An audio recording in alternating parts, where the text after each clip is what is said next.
let my people go.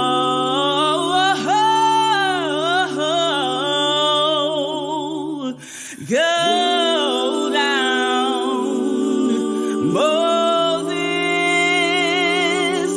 way down in Egypt land. Tell old Pharaoh to let my people go.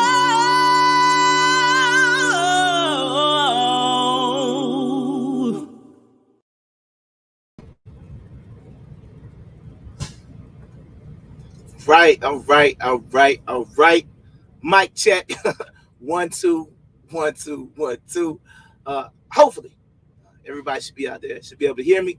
We should be off mute. We should be ready to go on time today. Once again, want to give a big old shalawamo out there to all of my UAB out there. That's my unaffiliated brews. The ones who are out here trying to dodge all this indoctrination that's around us on all sides, and we just trying to get to the truth. You understand? And yeah, man, big shout out to y'all out there. Big shout out to everybody checking in. Hopefully, like I said, if you're out there and you're watching, make sure in the comment section you just hit me up with a, hey, I can hear you, because last week I was giving some great information, but nobody heard it. So I want to make sure I don't do that same mistake. You know what I mean? So now what I'm gonna attempt to do this show is, let's see if we can get this music to play in the background a little bit. Shouldn't be a distraction, but it should just play low enough. Okay, I got the hearts from Skissy to Bias, so I'm gonna assume I'm good. So we should have the music playing softly in the background. You should be able to hear my voice distinctly over the music playing, but this will just kind of, the music in the background should just kind of help solidify that the show is my own, and that some clips and things I might throw up every now and then. We're gonna do some things tonight, but man, I'm glad everybody checking in tonight. Let me see who else we got in the building tonight. Okay, great, I can be heard. That's awesome. All right, so what I want to do is say no music yet, but I don't know, maybe it's a little loud. I might need to turn it up because I don't know how loud it is for y'all. But I'll work on that in a second. But I got a really, really good show for you tonight, man. We're talking about Abraham, all right? People who don't know, Abraham is a very, very important, not just in Christianity, but Abraham is probably one of the most important figures. I mean, he's a big deal in Islam. He's a big deal in Judaism, Christianity. Not quite sure about Catholicism. Maybe, I would assume. But Abraham, big deal. You know what I mean? So we're going to go ahead and get into him tonight. This is Abraham 2.0. So what I plan on doing tonight is, there are probably a lot of stories that you know about Abraham. I'm pretty sure you might know some of these. But once again, I told you my goal of this is to set a basic foundation for biblical learning. And what I mean by that is, this is not what I consider a religious show, even though I am using the Bible. However, once again, the goal and the purpose of this show is to establish that basically everything that we do on earth has an origin, right? So no matter what it is, it don't matter, why do we call something this? Why do we call something that? You can just think about anything. Why do we call anything anything? There's always an origin to everything. So it doesn't matter what your religious belief. You say, I believe in the universe, or I believe in whatever. It doesn't matter, right? Because, okay, where's the term the universe come from? Okay, then what was the universe called before that? And then what was it called before that? If you just keep always going back and back and back and back and asking questions, instead of, the other thing is, certain people that you listen to, like I always tell you, man, let me go ahead and put this thing up here, because I don't ever want to be believed, right? So when I put this up here and I say who you should be listening to, look who's at the bottom, me, okay? And when I say that, it's not even in a joking manner. When I say I should be the last person, don't just believe it just because I say it, because when I put something up on this screen, I am going to tell you where I got it from, give you a source, and then you can go check it out on your own time. I'll even give you a Google break to make sure. But the reason why indoctrination happens a lot of times is because something sounds good to you. I talked about this last show. Confirmation bias. Something sounds good, you can relate to it. I remember that's the reason why, RIP to the brother, but Kevin Samuel was a big hit with a lot of men. You know why? Because he said a lot of things that a lot of men wanted to say, or he basically embodied a section of men, right? So when he started saying the things that a lot of men agreed to, it doesn't matter if he was right or wrong. It doesn't matter that each individual woman will be an individual woman, but I can now have a indoctrination that I can use on a date, or I can use whatever. So he became very popular very, very quickly because of that. It doesn't matter if what he was saying was true or not.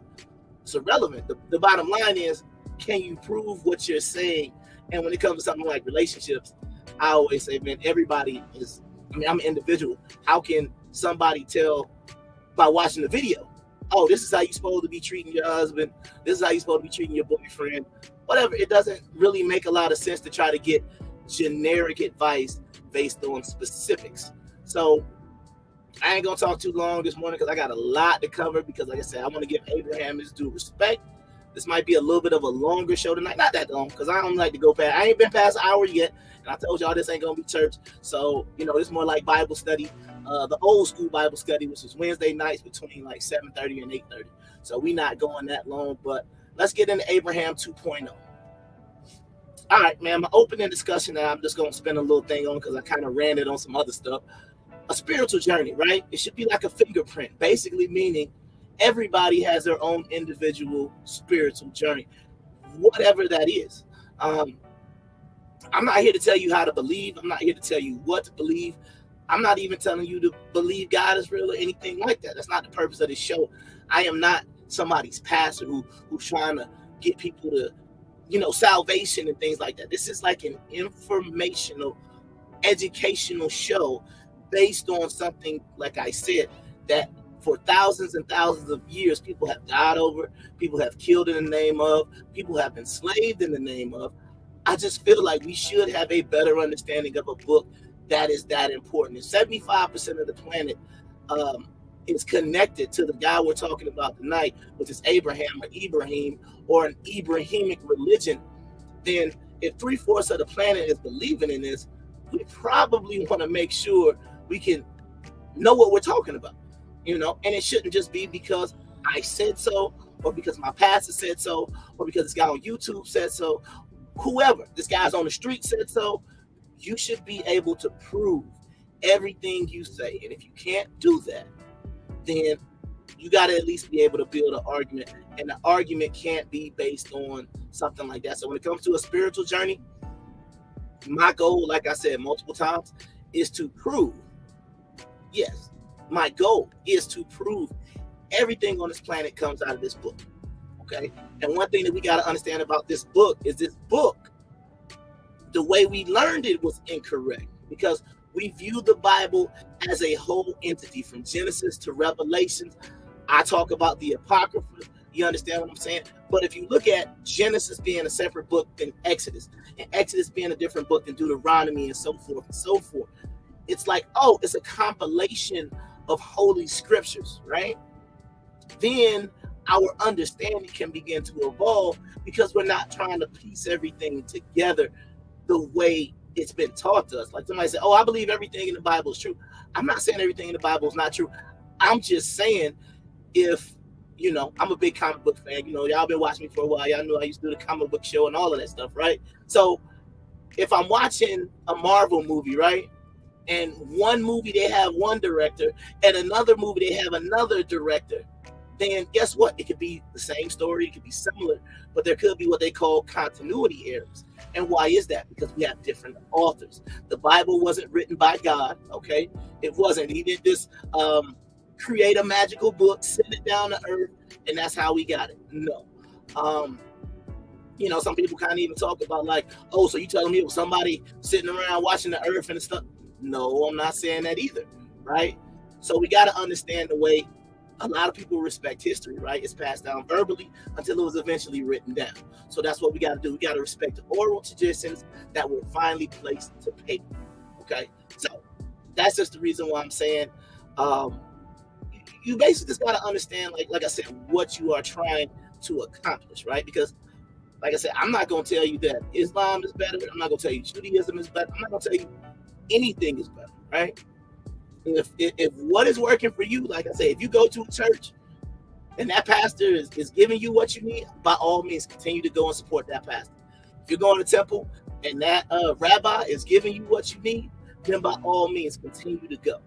But if you were like me at any point where it felt like I'm just going to church just because I feel like, it was even almost like I'm just going to church because I don't want to burn in hell. You understand what I'm saying? Like, that was the understanding that I was under. And I was like, but I'm not growing. I'm getting the same scriptures. I'm getting more stories. I'm getting less, meat and potato. How am I supposed to be a good Christian? How does a good Christian act? What did Christ do? So it's like when we start to break down these things, and I'm going to go all the way through the Bible, and I'll explain later on why I'm going to stop when I'm going to stop, because I'm not going to do the whole entire Bible. But I'll get to that a lot later. But bottom line is, your spiritual journey should be your own, and it should be respected, no matter what it is. You understand? Yeah, I call myself the Kung Fu Hebrew, but you notice I don't got to put no disclaimers up before I do my show, because I don't hate nobody. You understand what I'm saying? Nothing I'm talking about is disrespectful or hateful to anyone. It's just either historically accurate or I got historical fact to prove what I'm trying to say. It's not disrespectful. You understand what I'm saying? It's not rude. I'm not calling people out their name. You ain't gonna hear no white man is the devil on this show. You understand what I'm saying? Like, we don't do that. It's no need, right? Because once again, biblically, I can't prove that. You understand what I'm saying? I can't. So why would I even want to make something that I can prove, or that somebody could put a hole in one of my arguments? But that's what a spiritual journey should be for everybody. So however you believe, once again, if you live in the United States of America, you have the right to believe how you want to believe. If you want to go believe a tree and you want to pray to that tree all day, then by all means, I say pray to the tree all day. Good luck with that. I'm not going to do it. But if you want to do it, then that's perfectly fine. All right, so let's go. All right, so personal study questions, right? What is the purpose of a church, temple, camp, or mosque, right? So any of these places that are seen as spiritual centers, what is their purpose, right? What is their purpose in your life? What is their purpose in the community, et cetera, et cetera? Then the last thing I want you to do is something that I feel like a lot of us were told, but maybe we weren't explained properly. Where does the concept of a 10% tithe come from, and does it still apply under grace? Now, if you watched the previous episodes, I told you that I understand that we are under grace because for us, we live in the United States of America.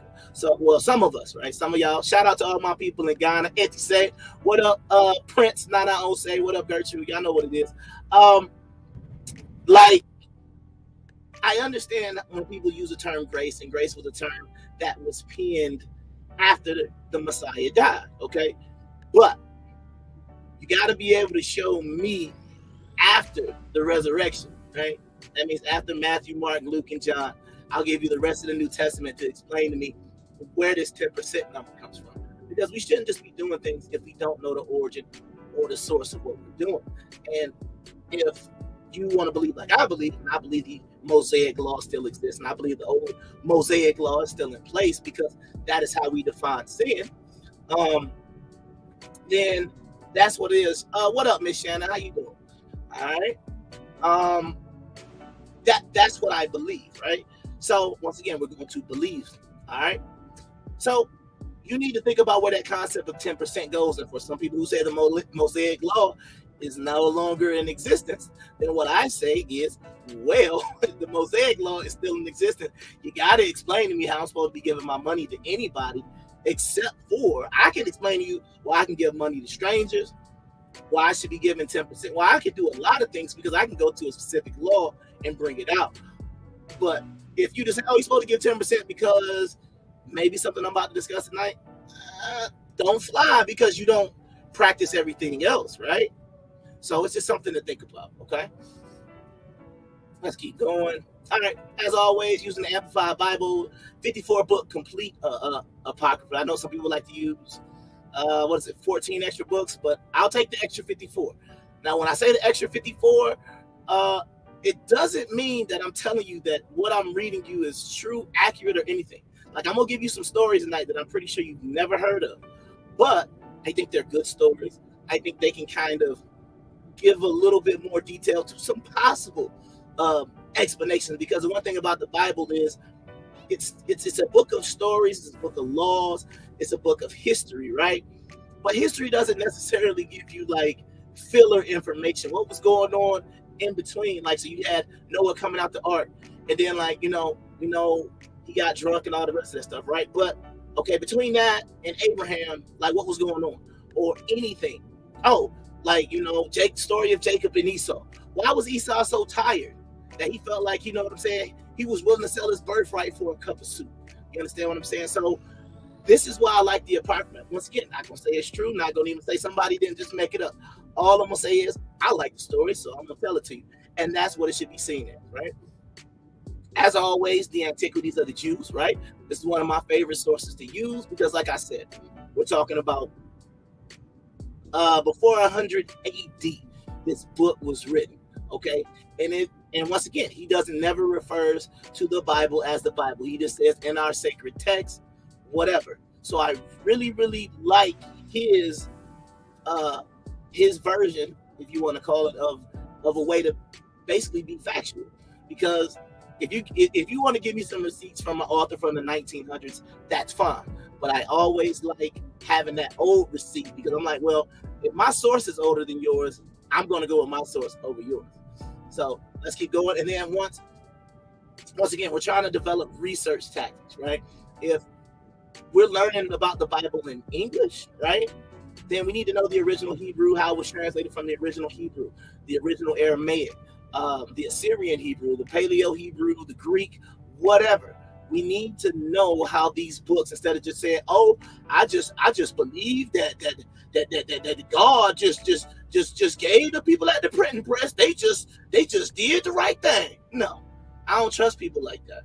So I need to know exactly what's going on, because you can tell. Oh, this is the reason why we have 85 million denominations. It's the reason why even in the Hebrew Israelite community, right, 80, 90, 200 camps, right? Y'all left the church, and then now y'all got 85 different versions of being an Israelite. I'm like, that's the reason why I stay unaffiliated. So once again, I don't never shout out none of them groups. I don't never connect myself to them, because outside of keeping the law, statutes, and commandments, outside of believing that I believe we the people in the book, that's where we gonna go the other way most of the time. So let's just keep going here. All right, so let's do a quick time check, man. All these sources that I'm about to give you are coming out of the book of Josephus, right?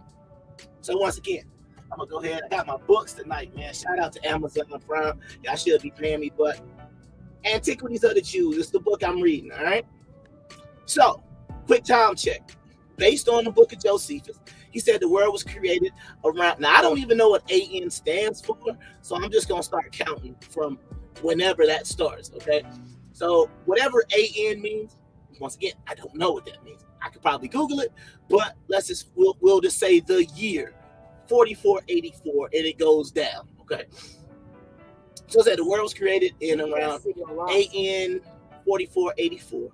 It also said that Cain was killed by Abel in AN 4456. So if you look at that time period that's going on, what is that, 28 years? Now,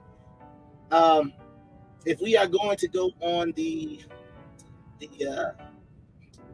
I guess the creation story, right? Then if Adam and Eve don't have parents, if we're going to take the text the way it was written and not try to go any deeper, if it said he formed man or whatever, or Adam was placed into the garden, so we got different things that we can say, right? So the question we could go in, but I'm not going to go into that right now, because once again, we're talking basics, right? It says Adam was placed in the garden, which means that he born? I say no. I say, based on just keeping it simple for right now, he was placed in the garden. He was created outside of the garden and placed in it. All right. So Seth was born in 4355. So based on that, a little quick math, what is that? 129 years later. Okay. So then in 2928, the ark lands in Armenia. In 2578, Noah dies. In 2520, we got the Tower of Babel started in 1962, and this is like going backwards, right? You gotta remember, not 1962 from like the 60s in what we thinking about. Terah dies, and Terah is Abraham's father, okay? And in 1960, Abram enters Egypt, and in 1612, Moses is born. All right, so some of those numbers should match up because I believe in the Bible. It tells you that Noah was 950 years old when he died. And when he started to build the ark, I believe, okay, so let's do 2928 to Noah dying in 2578. That should be like right around 350 years from one to the other. And I believe it said that Noah was 600 once he got into the ark, so that should be 950. So it matches the Bible. So we're going to go ahead and rock with it, but we just want to get a little time check because I think that's going to eventually be important.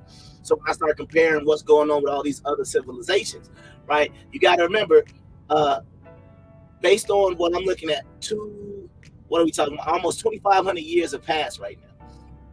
So we got to think about everything going on in the earth, okay? Let's get into it. Abram, not Abraham, right? Abram was born 292 years after the flood to Terah.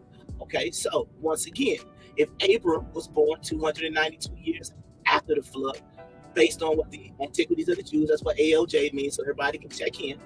Okay, that means that Abraham, and based on this, Noah would have been alive at the same time. Okay, because Noah lived how many years after the flood? I just told you, 350. So there should have been a 58-year time period where Abraham and Noah were still alive. Okay, so Terah was 70 years old when he begat Abram, and Abram was the 10th from Noah through the line of Shem. Okay, once again, so when we're talking about Abram, we're talking about his people, we are now talking about Semitic people, okay? Because that's who the line of Shem comes through. I'm not going to go through the Peleg and Joktan and all those people, right? But I'm just going to focus on Abram tonight, all right? So Abram had two brothers, Nahor and Haran, okay? And that's from Genesis 11 and 26. Abram, okay, that's how you say it. That's the Hebrew right there, whose name means exalted father, and that's Strong's H87. If you don't know what I mean when I say Strong's, if you go to blueletterbible.org, you can type in any word from the Bible and get the root, find out what it looks like in Hebrew, listen to it, different things, okay? And it says his name was changed to Abraham in Genesis 17 and 5. Abraham means father of a multitude, right? That is Strong's H85, okay? I got the little map over there to show you, but Abraham's homeland is said to be Ur of the Chaldees. That means amongst the Chaldean people. Once again, if you watch the show, I believe, who are the Chaldeans? I believe the Chaldeans might have been one of the, don't quote me on that. You just got to go back and watch the show because I don't remember exactly who the Chaldeans were, but I mentioned them on one of my previous shows about who the Chaldeans were. So they're either Ham, Shem, or Japheth. I can't remember which one, but that's where Abraham is supposed to be from. This area, what we learned about in world history, the Fertile Crescent, right? Where they even sometimes say, like, this is where civilization began. And once again, when we find out where the Fertile Crescent is, based on what I showed you in the other video about where the Garden of Eden is, right? This is where they say civilization began. Okay? So, right between the Euphrates, the Tigris, all that good stuff, right? Fertile Crescent. So we right there, we right back to what I was trying to prove before. Everything comes out this book. So even if they don't just make it obvious in our history class, it's right there, the Fertile Crescent, okay? The biblical God is sometimes referred to as the God of Abraham, Isaac, and Jacob. Okay, you got to remember God made covenants with all three of those brothers. So this is where, like I said, the origin of a lot of religions come out. And last but not least, Abraham had concubines and children born to them, and you can go read that in Genesis 25 and 4, because I'm never going to try to sit here on the show and be some sort of polygamy advocate or anything like that. People will say things against polygamy and things like that, but the thing is, it's all throughout this book. We don't get to where we get to with monogamy. I'm sorry. There's no way possible. And if you want to go back and look at some of your most favorite people in the Bible, I can basically guarantee you that they all had multiple women's concubines, all of this stuff. So if you don't believe that it was just, Abraham was just with Sarah, and then when Sarah died, he got with Keturah. Abraham had concubines. You can read it in your Bible, Genesis 25:4. Okay, so that's one thing people gonna have to get over. It's in the book. It's all throughout. Now, once again, I ain't got to the law yet to say whether right, wrong, and different. But these people back in that time, it was about bloodlines. It was about strengthening the bloodlines. It's about the first commandment of the Bible, which is be fruitful and multiply. That's what it's about. It wasn't about when he gonna take me out, when he gonna it wasn't about none of that. It was about being fruitful. And once again, how could this man's descendants number the stars of heaven if he only had one woman, and that one woman waited until 90 years old to give him his first child? So you also got to remember when they're talking about, even when he has a conversation with God, he's speaking of his legitimate children. And sometimes they view kids by concubines as illegitimate. Okay, so we got to also understand that. But let's keep going. All right, so this is another little quick Google break. What I want y'all to do is, I want y'all to Google, what was that I just told you? I want you to Google Genesis 25:4 and see if it says that good brother Abraham had concubines. So I'm gonna make this a quick one, and I'm gonna get right back into it. Okay. Let's go.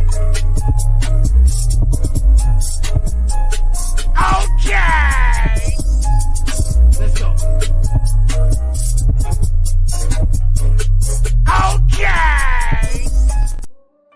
All right. So once again, we don't need a whole minute to Google Genesis. You might have your Bible with you, but once again, I'm about to say I got my Amplified Bible right here. All right. So you know what? I'll just go ahead and read it real quick, so folks know I ain't making it up. All right. So let's go. 25. So I start. Let's see. All right, my bad. Did I put 25:4? Apologies. 25:6. Here we go. Now, I'll start at verse 5. Now, Abraham gave everything that he had to Isaac, but to the sons of his concubines. Now, it says in this time that he was only speaking of Hagar and Keturah, but once again, that doesn't make any sense. It says Abraham gave gifts while he was still living, and he sent them to the east country away from Isaac, his son. Okay, so once again, Amplified Bible sometimes adding some things that I even disagree with. I like it, but let's keep moving. Okay.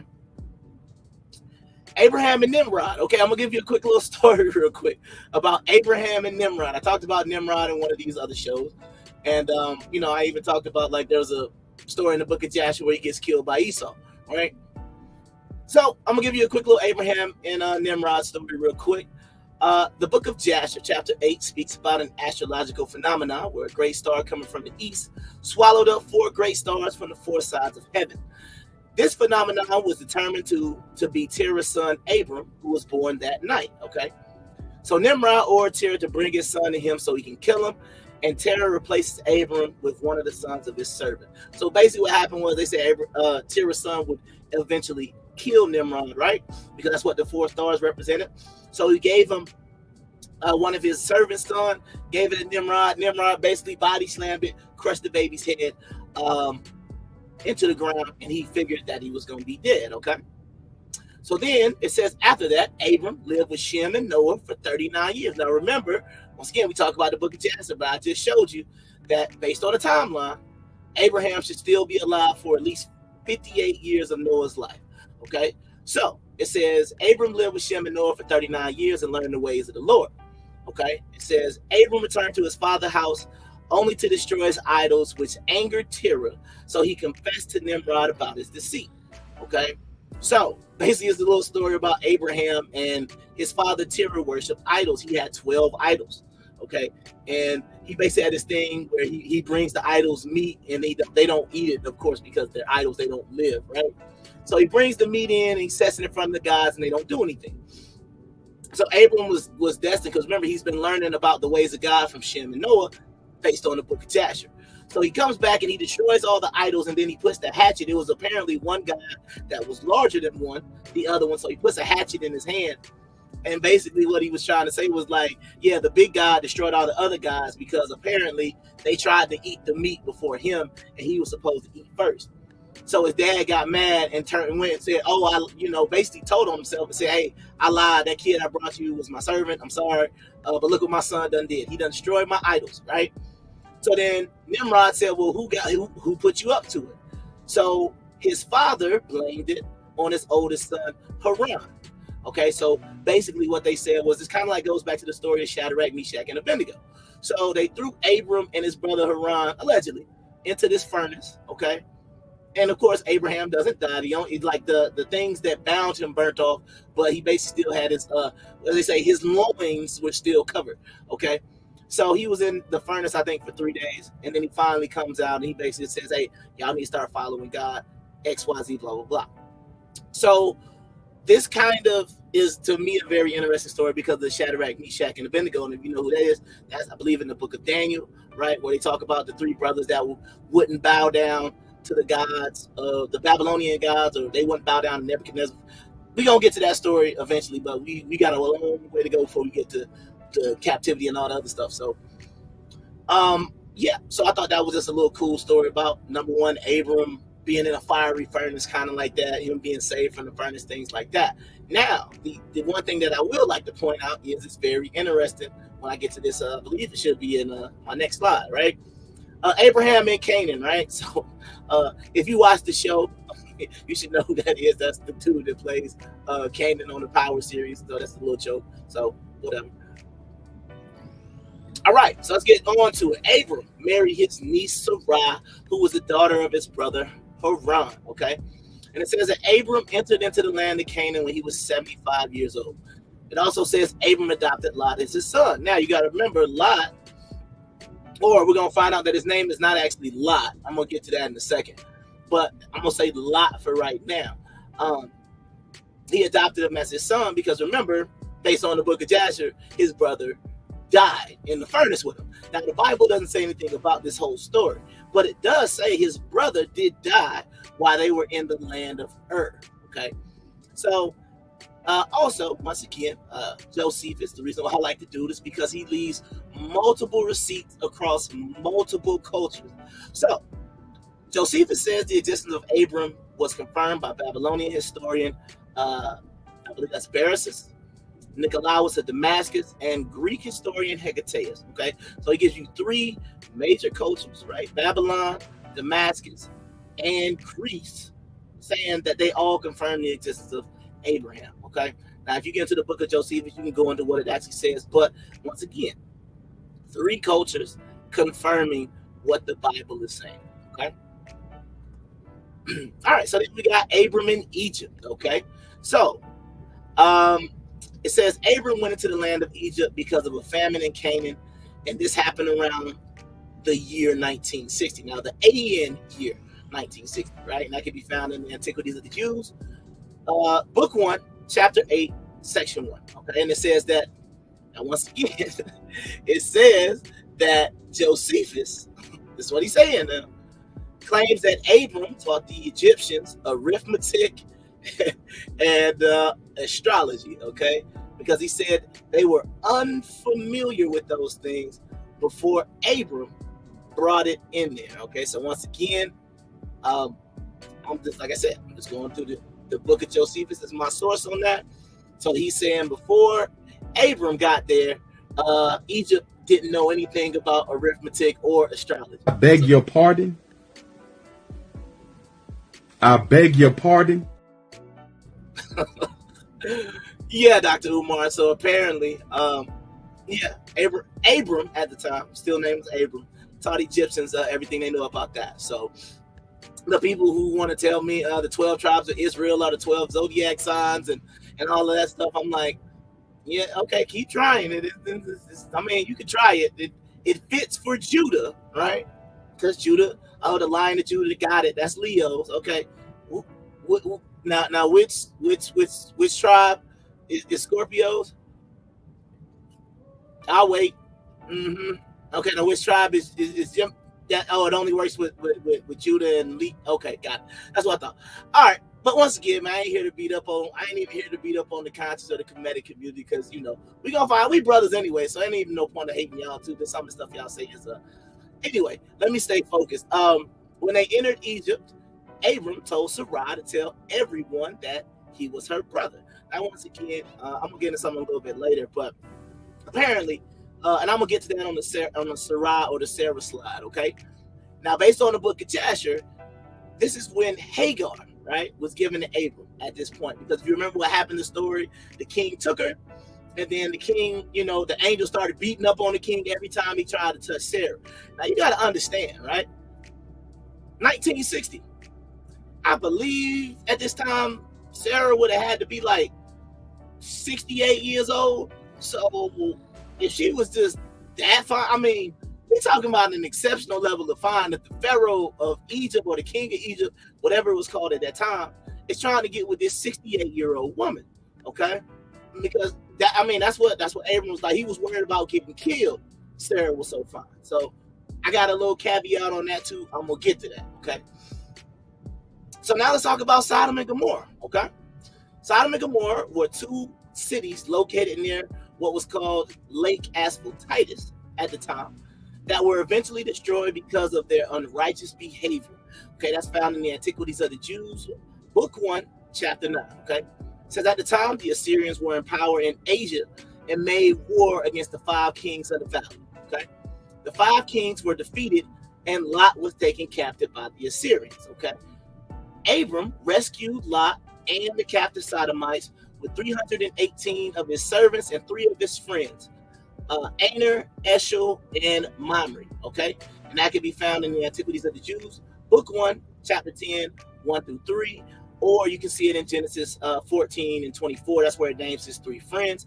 And I said this is the first time the concept of friend, okay, meaning like we're not talking about family, we're not talking about bloodlines, we're not talking about lineage, we're talking about these people were defined in the term actually uses a confederate. Okay, so it said these were confederates of Abraham, but they weren't of the same nation.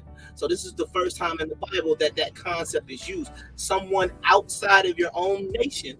But once again, this is the reason why Abraham is a great man, because he made friends, outside of people of his own nation.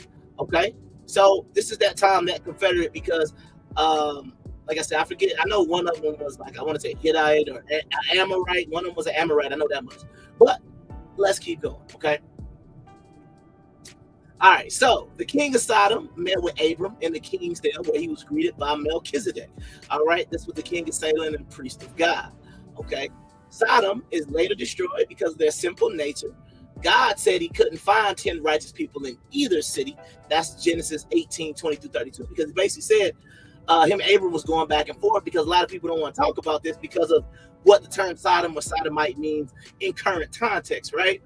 But you got to understand that Abram went to war for Sodom and Gomorrah. He went to war for the Sodomites. You understand what I'm saying?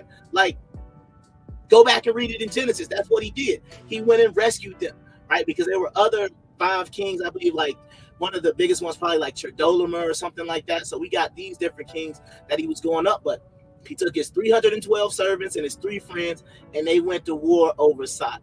So that is the reason why Abram was like, hey, is there 50? Is there 40? Is there 30? Is there 20? Is there 10? And God was like, hey, if you can find me 10, I won't destroy it, right?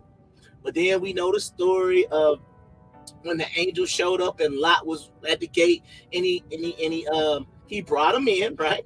He brought him to his house, and all of a sudden, the men of Sodom was like, hey, who them dudes you brought in over there, man? Hey, bring them out, man. Hey, we it's like, what was my man's name? The booty warrior on Boondocks, man. It was like, hey, we need that.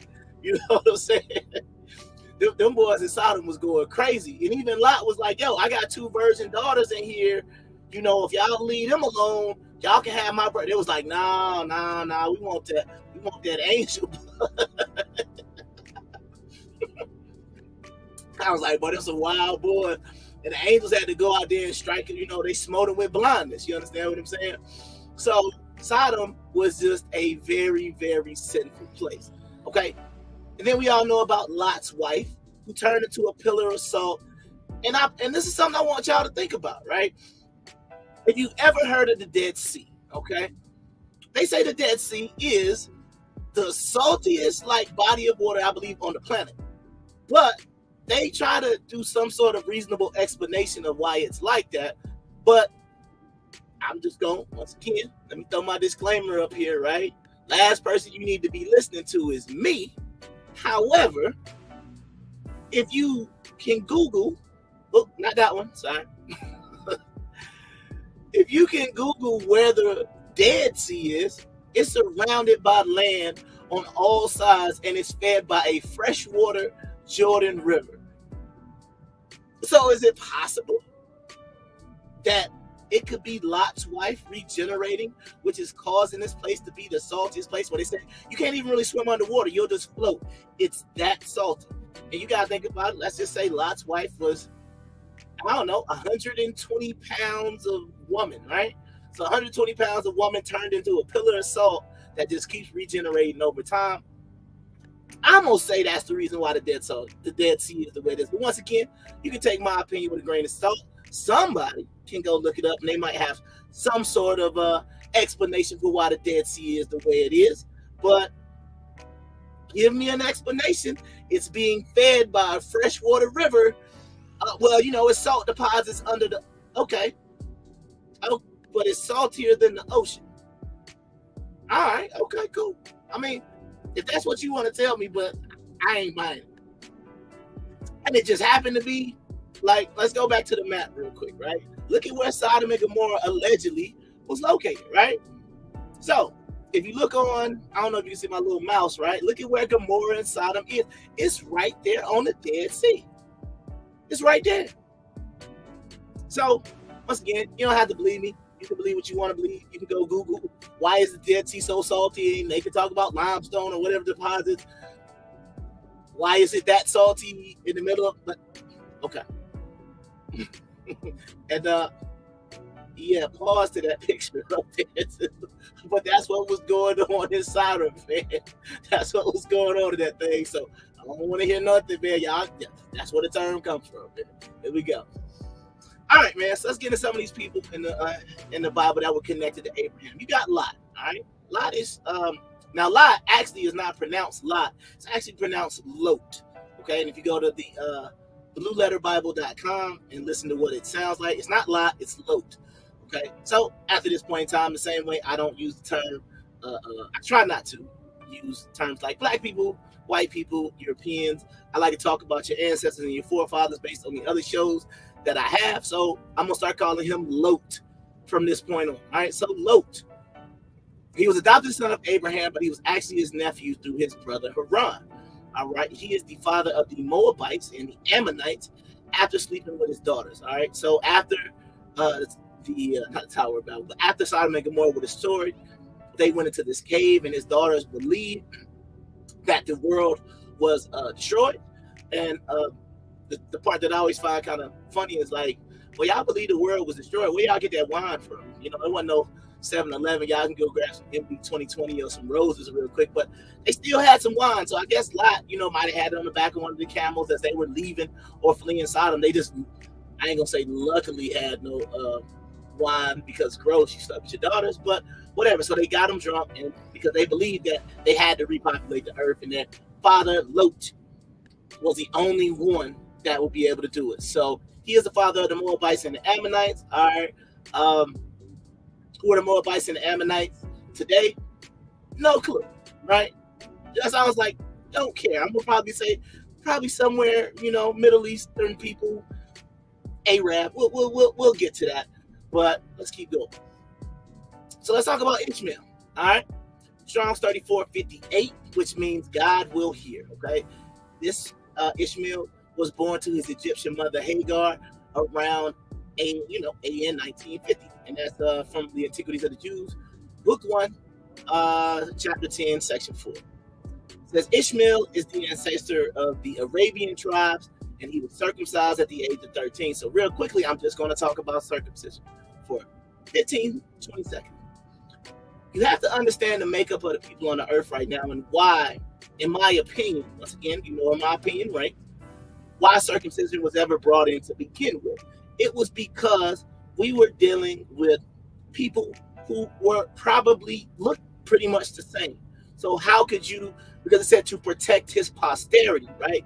So just by cutting the extra skin on your penis doesn't really protect your posterity unless you think about it from an identification purpose. That's why when we start getting into the Mosaic law and things like that, even the way you're supposed to cut your hair, wear your beard, wear your clothes, all of these different things, I don't look at them as being like super extra. Oh, it's so holy. No, it's not a holy thing to have a fade. It's not. It's because there were other cultures that look almost basically the same, right? Because if we're marrying daughters, having sex with daughters and nieces, that's going to be a pretty close familial look.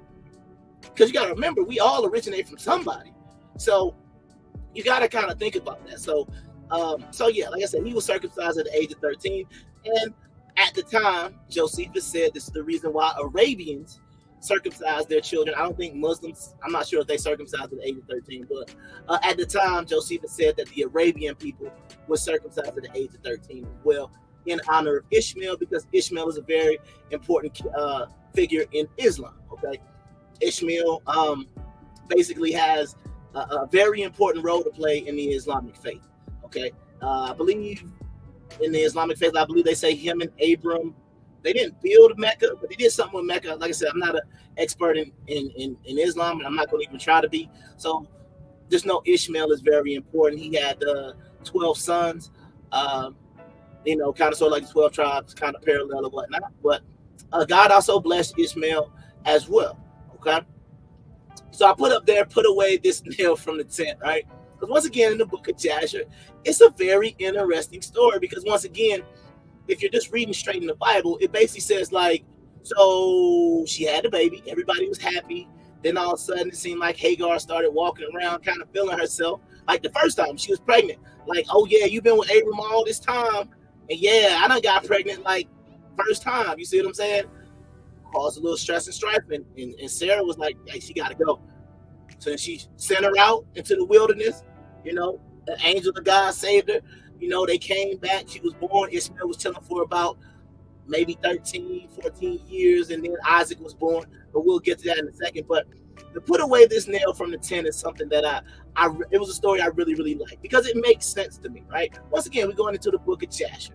And what happened with this put away this nail from the tent is, you got to think that Abraham loved Ishmael because it was his firstborn. So the book of Jasher says that Abram asked Sarah, hey, can I go see my son? Because he was basically popped up in the wilderness at this time, But that's what Ishmael liked, because remember, if you're talking about Arabs and things like that, they were a nomadic people. So it makes sense that they're descended from a nomadic person. But he was living in the wilderness where he had his tent set up or whatnot. And it was also funny how, like, they even said that he promised Sarah, he wouldn't get down from his camel, right? So, because, that seems legitimate, right? You don't let your husband sleep with your handmaid or whatnot, but then we go and find out he had concubines. It's like, what was the big deal? But anyway, right?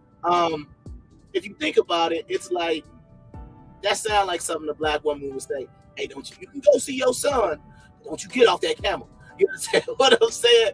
So he sent him out there, right?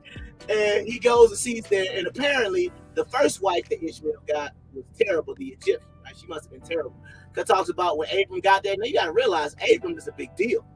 You know what I'm saying? Abraham is a big deal. He probably came up there, camel, turban, Abraham doing his thing, right? And then you pull up to your son's tent, and here come his wife. He like, yeah, I had a long journey. Can I get some water? We ain't got no water. I had a long journey. Can you give me a little bread, a morsel or something? Yeah, we don't even have no food, bro. And it was just like, all right, well, do this for me, man. When when my son gets, well, not my son gets back, but when Ishmael gets back, tell him, describe me, say a man who was living amongst the Philistines, that's where they were living at the time, came to visit him, and he said, put away this nail from the tent because it's no good, right? So when Ishmael gets back, she tells him everything that happened, and Ishmael knew it was his father Abraham, and he knew what he meant by put away this nail from the tent. Basically saying this woman is no good. You got to get rid of her, right? So a couple of years later go by, and Abram does the same thing. Hey, Sarah, I want to go see my son, right? So this time he goes, and this time he has a better wife, right? And she comes out and she greets him, and she brings him water, and she brings him. So once again, plate bringing, right? So that's what I like. I like the plate bringers are good women, fellas. So that's even biblical, kind of sort of apocryphal. We'll put it like that. But anyway, so he comes out, greets him, and all that other stuff. So he then tells him, hey, the nail in this tent is good, and basically to preserve it. And that is the wife that he eventually has, like the 12 sons. Don't know their names or whatnot, but I just thought that put away this nail from the tent was once again, the book of Jasher got some good stories. Okay. Regardless of whether that's not true or not, I'm like, shoot, like I said, I like comic books, and we know that ain't true. So even if it's biblical comic books, it's good. It's good. It's a good story. All right. All right. Briefly, I'm gonna talk about Melchizedek. All right. He was the king and high priest of the Most High God in Salem. All right. Strong's H4442. And it said he received the tithe from Abram and blessed him. All right. So sometimes people say, oh, this is the reason why we give 10%, because Abram gave 10% to Melchizedek after the battle with the Sodom, after he rescued Lot. Okay. The book of Hebrews mentions him as Melchizedek as well, and says that Jesus was a priest of the order of Melchizedek. I'm not going to really get into Melchizedek because, once again, a lot of people have their thoughts and theories on him. Once again, not my job to do it, just telling you he was around, he's a figure. Let's keep going. Isaac, all right? So Isaac was the son of Abraham through Sarai, whose name means he laughs or mockery. That's Strong's H3327. Josephus says in the Antiquities of the Jews 1:13 that Isaac was 25 years old when Abraham was going to sacrifice him. So, Superbook, pretty much everything we learned in church. Why do y'all keep showing Abraham taking this little bitty boy to, like, you know what I mean, to try to make it more dramatic? It's like you want to make the scene more dramatic. But based on the book of Josephus, which got all the receipts, and he's saying he was 25. Okay? So we're talking about Abraham was going to sacrifice a grown man. A grown 25-year-old man he was going to sacrifice at this time. Okay? So we need to kind of, once again, if he was a little boy, prove it. I left my receipt. You showed me in the Bible where he was like 5 or 6 years old. Okay? Once again, the book of Jasher got a really, really good story again that says, like, if you know about the story of Job and how the devil asked God, hey, the only reason why Job blesses you or whatever serves you is because ain't nothing you protect him, right? So apparently in the book of Jasher, they kind of say there's a similar comparison again where Satan accused Abraham in a manner similar to the story of Job, right? And allegedly, Satan caused Sarah's death when he lied that Isaac was being killed by Abraham. So once again, you can take it with a grain of salt. I just thought that was another interesting story. I'm not going to talk much about Isaac right now because you'll see why. Let's talk about Sarah. Okay, now, I've been using this, I forget what the name of these things are, but these black biblical figures or whatever, right? I don't know if the lady on top was fine enough to, for Pharaoh and for the other person that have been tripping like that, but that's why I put Angela Bassett up there, because I think, Angela Bassett is extra fine to be that old, with all due respect. But Sarai is Strong's H8297. She was a niece to Abram, whose name means princess. All right. Her name was later changed to Sarah, which is H8283, which means a noble lady. Okay, so we went from a princess to a noble lady. Okay, now Sarah was renowned for her beauty that she had to lie about her relation with Abram to prevent two kings from taking her when she was 67 with the king of Egypt, and another time when she was 87 with Abimelech, king of the Philistines, right? So if you know about the two times during their marriage where they lied about, oh no, that's my brother, right? Then she was 87 years old. Now I didn't see some 87-year-olds. I'm like, how fine was Sarah? You understand what I'm saying? If like she was just that fine that people at 87 and still like, hey, bro, you know what I'm saying? Like, that's what I'm trying to say. I think the people in the Bible, when we read these stories, they just had to be built differently, because you're not thinking about no 87 or 67-year-old as no sex symbol. I remember even it coming to America, like Grace Jones had to be like in her 60s or something like that. But I mean, Grace Jones, I mean, she wasn't the cutest woman in the world. I mean, but she kept her figure, but still, you know what I mean. So, and that says, based on the Antiquities of the Jews, that Sarah died in the year 1900. And once again, we're counting down, if you saw the beginning of the show, from the beginning or from the creation based on the book of Josephus. And it says she lived to be 127 years old. Okay. So another thing that I'm going to try to prove is if you are listening to anybody, right? Once again, it don't matter, church, YouTuber, whatever. Y'all gonna have to prove it. And I got the whole Bible. Some of these things I hear about beautiful women or having money or any of these things being like unrighteous or not a good thing. Once again, show me in the Bible. Show me in the Bible, okay? Anybody. It's like all these people that were being blessed by God, they had bad women. All these people that was being blessed by God was rich. So I don't want to hear nothing about no money. I don't want to hear nothing about having no attractive woman is a bad thing. Now, if she ain't no good, she ain't no good. And like my dog Abram said, hey, you got to change the nail in the tent.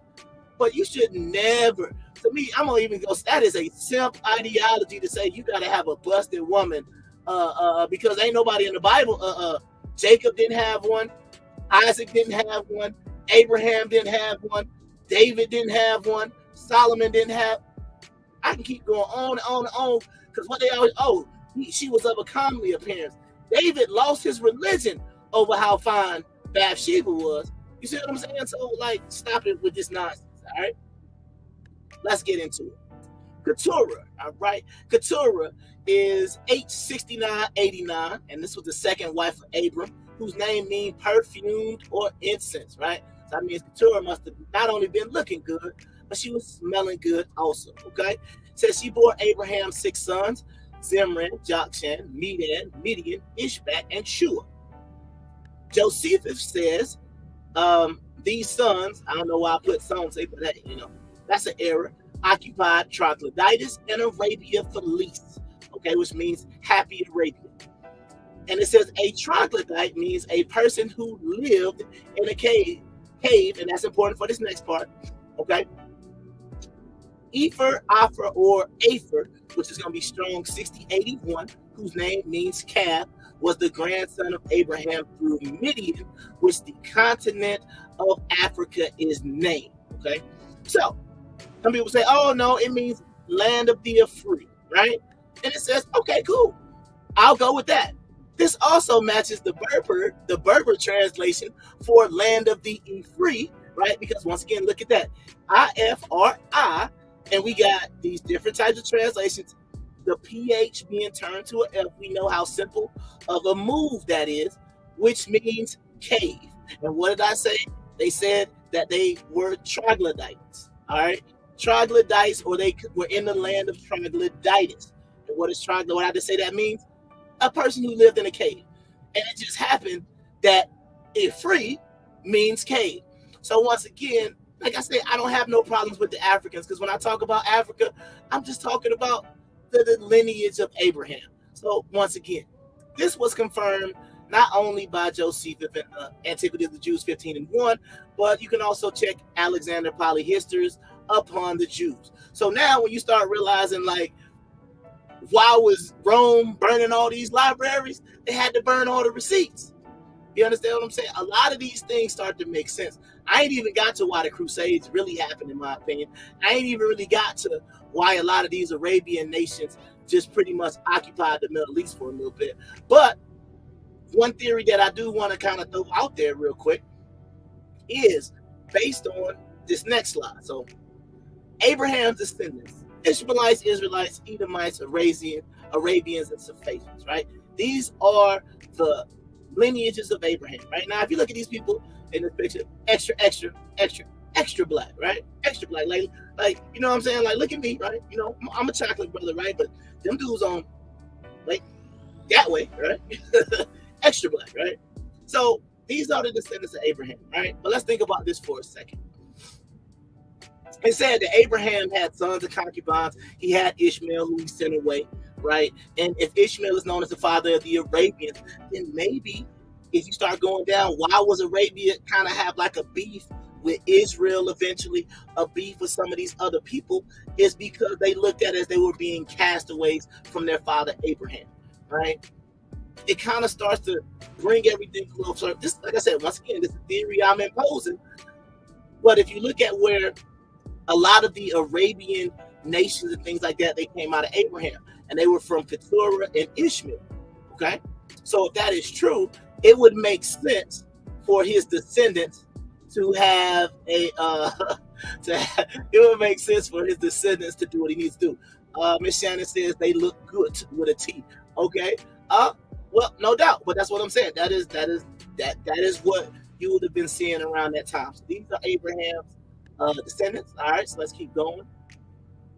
Next time, man, we doing Isaac 2.0. So I hope y'all learned something tonight. So if anybody asks you about where the origin of Africa comes from, the name, right? Or even like I say, I know some of the Hotep brothers is gonna be like, oh man, well, it ain't the land of the free. It's Al Kebulon, right?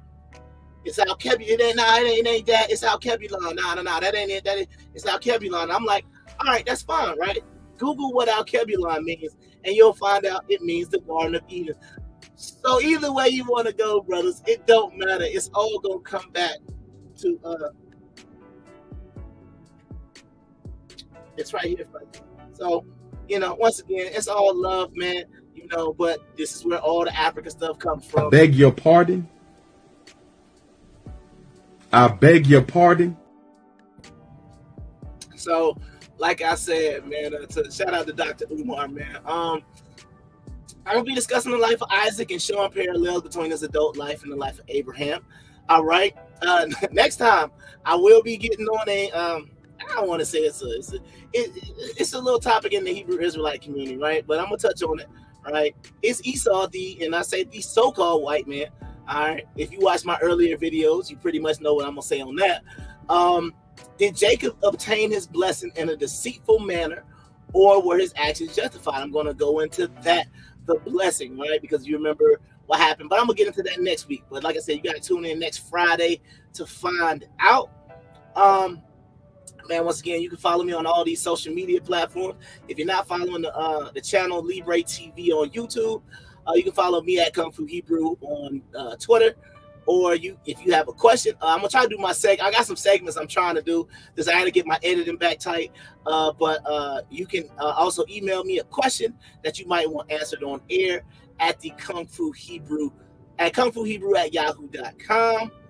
A big once again shalawamo to all the UAB out there. That's the unaffiliated groups out there. Like I said, who is all against the indoctrination, and we all about this learning how to follow the Most High, man. How we can get a closer relationship to God without all of the nonsense that is associated with a lot of times being in some sort of group or organization. So I hope tonight's lesson was informative. And once again, like I'm always going to tell you, go back and use what I put as a guideline, and just go back and like what was the whole big thing during the elections and all that stuff, like about 8 years ago. That's 2016. Fact checking, right? So go back and fact check everything I've said.